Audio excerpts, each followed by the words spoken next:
أعوذ بالله من الشيطان الرجيم. بسم الله الرحمن الرحيم. الحمد لله الذي أنزل على عبده الكتاب ولم يجعل له عوجا.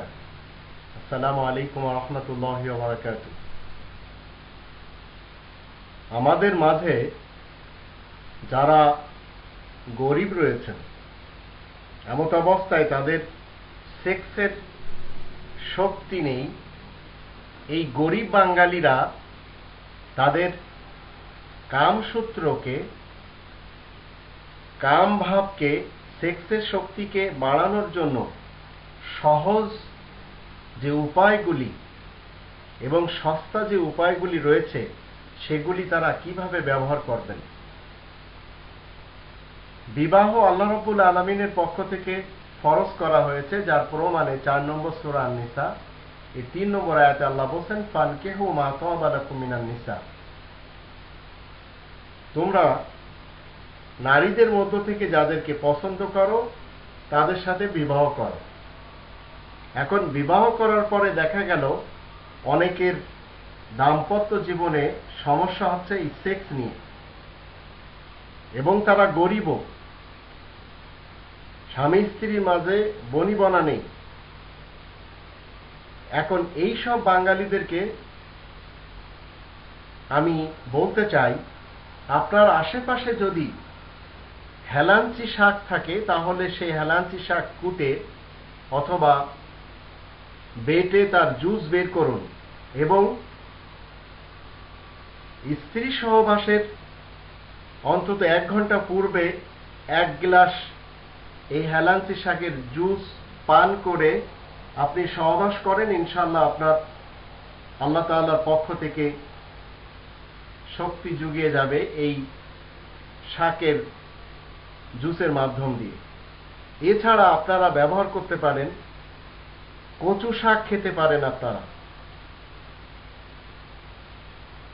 আর ডাবের পানি আপনারা ব্যবহার করতে পারেন, কচি ডাবের পানি। তবে আমি সেই সকল বাঙালিদেরকে বলতে চাই যারা হুক্কা পান করেন, চুন তামাক খান, বিড়ি সিগারেট খান, এগুলি আপনাদেরকে বর্জন করতে হবে, কারণ সেক্সের জন্য নিহায়েত ক্ষতিকর এগুলি।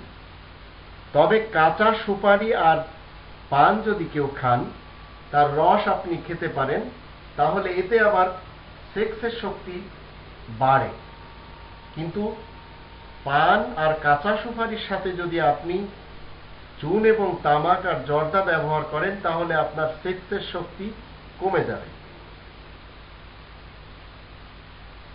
এখন যারা মনে করছেন যে এই উপায়গুলি খুবই সহজ, তো তারা এগুলি ব্যবহার করতে পারেন। এরপরেও যদি কেউ মনে করেন যে এই উপাদানগুলি ব্যবহার করে বিবাহের পূর্বে আমরা অন্যভাবে দৈহিক চাহিদা পুরা করব, তো ইসলাম 17 নম্বর সূরা বানী ইসরাঈলের 32 নম্বর আয়াতের দৃষ্টিতে ব্যভিচারের পথে যেতে নিষেধ করে। ওয়ালা তাকরাবুজ জিনা ইন্নাহু কানা ফাহিশা ওয়া সাআ সাবিলা। ব্যভিচারের পথে, জেনার পথে তোমরা যেও না, এটা অশ্লীল এবং খারাপ পথ, তাই আল্লাহ নিষেধ করেছেন। বিবাহের মাধ্যম দিয়ে আপনি যৌন মিলন করুন, এতে ইনশাআল্লাহ আনন্দ পাবেন। এখন যৌন অঙ্গকে সবসময় হেফাজত করতে হবে, হস্তমৈথুন করা থেকে বাঁচতে হবে, আর অবৈধভাবে কোনো মৈথুন করা যাবে না।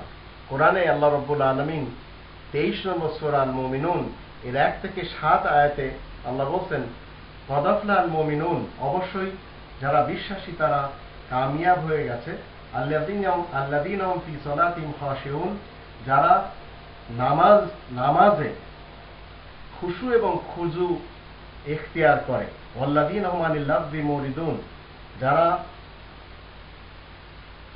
অনাবশ্যক কথা এবং কাজ এড়িয়ে চলে, ওয়াল্লাযীনা হুম লিযাকাতি ফাইলুন, আর যারা পবিত্রতার কর্মগুলি, পবিত্রতা অর্জনের জন্য যাকাতের মাধ্যম দিয়ে তারা পবিত্রতা অর্জন করে, ওয়াল্লাযীনা হুম লিফুরুজিহিম হাফিজুন, যারা নিজেদের যৌন অঙ্গকে হেফাজত করে, যারা নিজেদের গুপ্ত অঙ্গকে হেফাজত করে। ইল্লা আলা আজওয়াজিহিম ওয়া মা মালাকাত আইমানুহুম ফাইন্নাহুম গায়রু মালুমিন। তবে নিজেদের জীবনে যারা বিবাহের অঙ্গীকার করে বিবাহের কন্ট্রাক্টে এসে আবদ্ধ হয়েছে, যারা তাদের ডান হাতের দখলে রয়েছে, এদের উপরে কোনো অভিযোগ থাকবে না। ফামানিত্তাগা ওয়ারাআ যালিকা ফাউলাইকা হুমুল আদুন। এছাড়া অন্য কোনো পথ যদি কেউ অবলম্বন করে তাহলে তারা সবাই বিদ্রোহী। তো ইসলামে নিষেধ করেছে স্ত্রীদের ব্যতীত অন্য কোথাও যে নিজেদের যৌন চাহিদা মেটানো।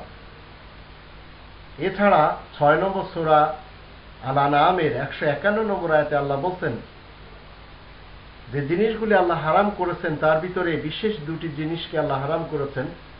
ওয়ালা তাকরাবুল ফাওয়াহিশা মা যাহরা মিনহা ওয়া মা বাতান। তোমরা প্রকাশ্য এবং গোপনীয় অশ্লীলতার ধারে কাছেও যাবে না। তো একজন গরিব বাঙালি সে যদি তার নিজের দৈহিক চাহিদাকে বাড়ানোর জন্য এই উপকরণগুলি ব্যবহার করে, তাহলে তাতে ইনশাআল্লাহ তার এই সম্পর্কে যত জড়িত এবং জটিলতা সমস্যা রয়েছে সেগুলি সব দূরীভূত হয়ে যাবে। একজন মানুষ যদি ফ্রিজের কোনো কিছু খায় বা পান করে তাহলে তার কিন্তু সেক্স আস্তে আস্তে কমতে থাকে। আর যে কোনো টাটকা জিনিস হালাল সেগুলি খেলে অবশ্যই এই সেক্স শক্তি বাড়ে। মধুর এবং দুধের আর ছোট মাছের তো কোনো জবাবই নেই। দাম্পত্য জীবন সুখীর জন্য কিভাবে সুখী হবে তার জন্য স্বামী স্ত্রীর যৌন জীবন এবং যৌন মিলন খুবই বেশি গুরুত্বপূর্ণ। আর যদি কেউ মনে করেন যে আমার এই সমস্যা রয়েছে, হয়তো আর কোনোদিন ঠিক হবে না, এটা তাদের একেবারে ভুল ধারণা।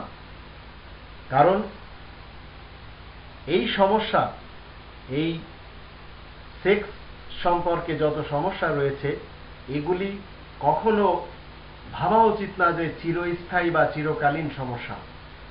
একদিন না একদিন এর সমাধান অবশ্যই হয়ে যায়। আর যারা বড়লোক রয়েছেন তাদেরকে আমি বলতে চাই, তারা টাকা পয়সা খরচ করে যদি খেজুর খেতে পারেন, দুধ সমানে ব্যবহার করতে পারেন, মধু খেতে পারেন, তারপরে পেস্তা বাদাম বলেন, আখরোট বলেন, সেলগোজা ফল বলেন, বাদাম, এগুলি ব্যবহার করতে পারেন। আর গরিব ভাইরা চড়ুই পাখির গোশত আপনারা খেতে পারেন, মাখন খেতে পারেন, ছাগলের মাংস, দেশি মুরগির মাংস, মাছ, বিশেষ করে ছোট মাছগুলি, আর জায়তুনি তেল ব্যবহার করা যেতে পারে। কালো জিরা সবসময় ব্যবহার করবেন, এটা সেক্সের জন্য খুবই উপকার। দৈনিক 1 কোয়া রসুন যদি আপনারা খেতে পারেন তাহলে অবশ্যই এটা সেক্সের জন্য অনেক উপকার দেয়। কিন্তু বন্ধুদের খপ্পরে পড়ে হোক, সোসাইটির খপ্পরে পড়ে হোক, যদি আপনারা কোমল ড্রিঙ্কস করেন, কোমল পানি ব্যবহার করেন, এনার্জি ড্রিঙ্কস ব্যবহার করেন, পেপসি এবং কোকাকোলা ব্যবহার করেন, মাদক দ্রব্য এবং নেশাকর বস্তু ব্যবহার করেন, তাহলে জানতে হবে আপনার শুধু পুরুষলিঙ্গ যে ছোট হবে তা নয়, আপনার সেক্সের শক্তি আস্তে আস্তে রহিত হতে থাকবে এবং পুরুষলিঙ্গ ছোট হতে থাকবে। এই গবেষণা আধুনিক যুগের বৈজ্ঞানিকরা করেছেন।